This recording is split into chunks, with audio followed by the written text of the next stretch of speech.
Sufism میں یا تصوف میں کلندر ان ہستیوں کو کہا جاتا ہے جو دنیا کی ہر چیزوں سے بے نیاز ہو جائے. وہ اپنے نفس پہ قابو پا لیتے ہیں اور یہ جو دنیا کی خواہشات ہیں ان سے آزاد ہو جاتے ہیں. ان کی سب سے بڑی صفت یہ ہے کہ وہ اللہ تعالی کے ہر فیصلے کو لبیک کرتے ہیں. کلندر وہ ہستی ہے جو ہمیشہ پوری زندگی اپنی اللہ تعالی کی بندگی میں گزار دیتی ہے. اس کے تن پہ اگر آخری کپڑا بھی ہوگا تو بھی وہ اللہ تعالی کی راہ میں خرچ کر دے گا. اس کی ساری زندگی اسی میں گزر جاتی ہے کہ اللہ تعالی کو خوش کرنے کے لیے، اس کی عبادت کرنے کے لیے وہ ہر لیول تک جا سکتا ہے. یہاں تک کہ بی بی رابعہ بصری رحمۃ اللہ علیہ جس کا آپ نے ضرور سنا ہوگا تذکرہ، وہ بھی اس کو کوئی کہتا ہے آدھا کلندر، لیکن ہم اس کو پورا کلندر مانتے ہیں. اس کو آدھا کلندر اس لیے کہا گیا کہ وہ ایک عورت ہے. بہرحال ان کا یہ عالم تھا کہ ان کے پاس، یہ بڑا مشہور قصہ ہے کہ ان کے پاس چور آیا. جب اس کے گھر میں کچھ نہ ملا تو وہ چور خالی ہاتھ واپس جا رہا تھا. جب واپس جا رہا تھا تو اس کو روک کے حضرت بی بی رابعہ بصری نے فرمایا کہ تم میرے گھر آئے ہو، تم میرے بھائی ہو، تو میں خالی ہاتھ میں واپس نہیں جانے دوں گی. تو کوئی لوٹا تھا وضو کا، وہ اس کو دے دیا. تو یہ عالم ہوتا ہے کلندر کا. دمادم مست کلندر علی دا پہلا نمبر. علی دا پہلا نمبر اس لیے کہا جاتا ہے کہ کلندر کی شروعات ولایت علی سے ہی شروع ہوتی ہے. اس کے بعد آپ نے نام سنے ہوں گے بو علی کلندر، بی بی رابعہ بصری، شہباز کلندر، یہ آپ نے ضرور نام سنے ہوں گے. کلندر وہ ہوتا ہے کہ کہتے ہیں کہ جب اس کا اگر بیٹا بھی مر جائے تو بھی وہ 2 رکعت نفل پڑھ کے اور پھر اپنی بیٹے کی لاش پہ جائے گا. اللہ کے ہر فیصلے سے راضی ہوگا، خوش ہوگا، مطمئن ہوگا. کہتے ہیں کہ یہ جو اللہ کے بندے ہوتے ہیں یہ ظاہری طور پہ نماز نہیں پڑھتے. حقیقت ہے کیونکہ یہ لوگ حقیقت کی نماز پڑھتے ہیں. روحانیت میں درجے ہوتے ہیں. تصوف میں پہلے شریعت، پھر طریقت، پھر حقیقت اور پھر آخر میں معرفت. شریعت کا مطلب وہ سارے قانون جو آپ کو نظر آتے ہیں شریعت میں، جیسے روزہ ہو گیا، نماز، یہ شریعت کے قانون ہیں جس میں عبادت آپ کو نظر آتی ہے. اور اسی طرح طریقت اور پھر حقیقت اور معرفت.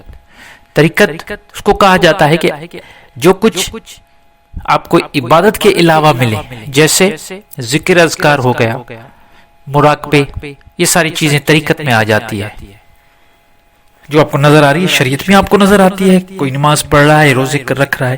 اس کے بعد طریقت میں بھی آپ بہت سارے ایسے لوگوں کو دیکھتے ہیں جو مراقبہ کرتے ہیں، جو ذکر اذکار کرتے ہیں. ان جو روایتی جو آپ کو نظر آتی ہیں نماز اور روزے کے علاوہ.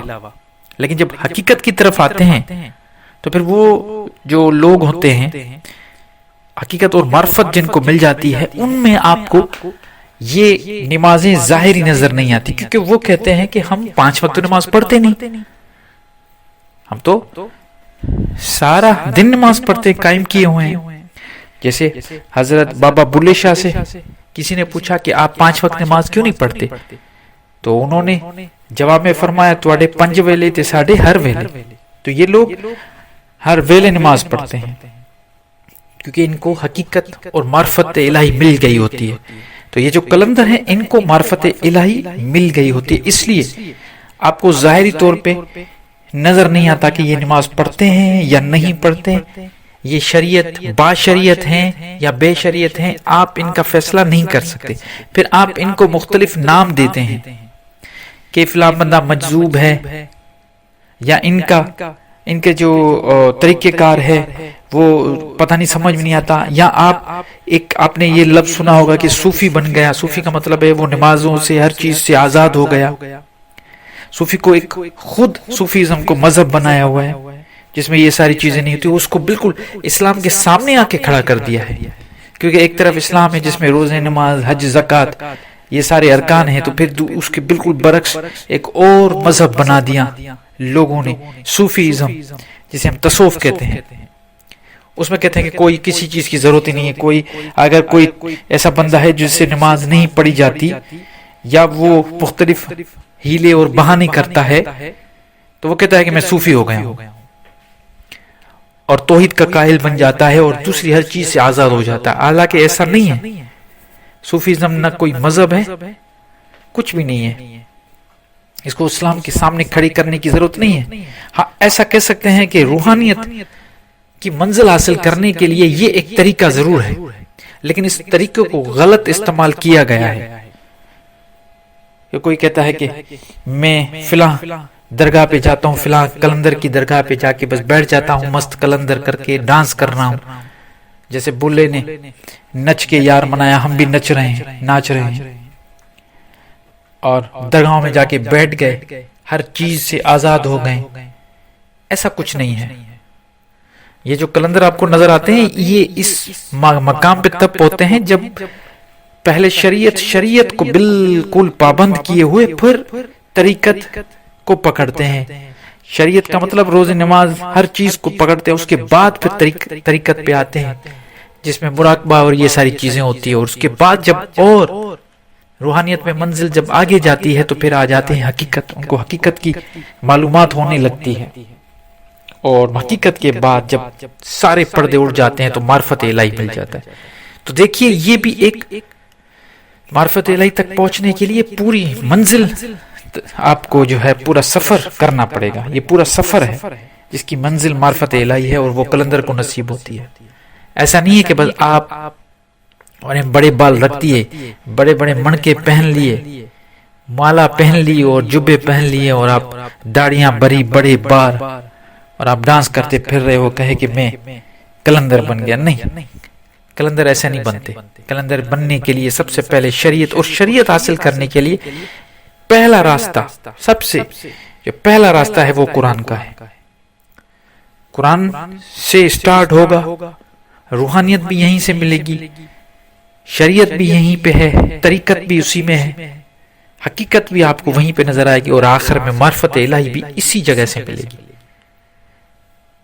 تو یہ میں اپنی ایک رائے دے رہا ہوں، ہو سکتا ہے میں غلط ہوں، لیکن میں بی بی رابعہ بصری کو اگر کلندر کی کیٹیگری میں لے کے آتا ہوں تو وہ بھی اس کو میں 100% کہوں گا، اس کو 50% صرف اس لیے نہیں کہوں گا کہ وہ ایک عورت ہے.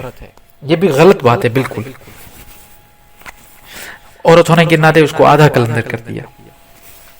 بہرحال خدا جانتا ہے، اللہ تعالیٰ بہتر جانتا ہے کہ اس دنیا میں کتنے کلندر آئے، کتنے ہیں، کتنے آئیں گے.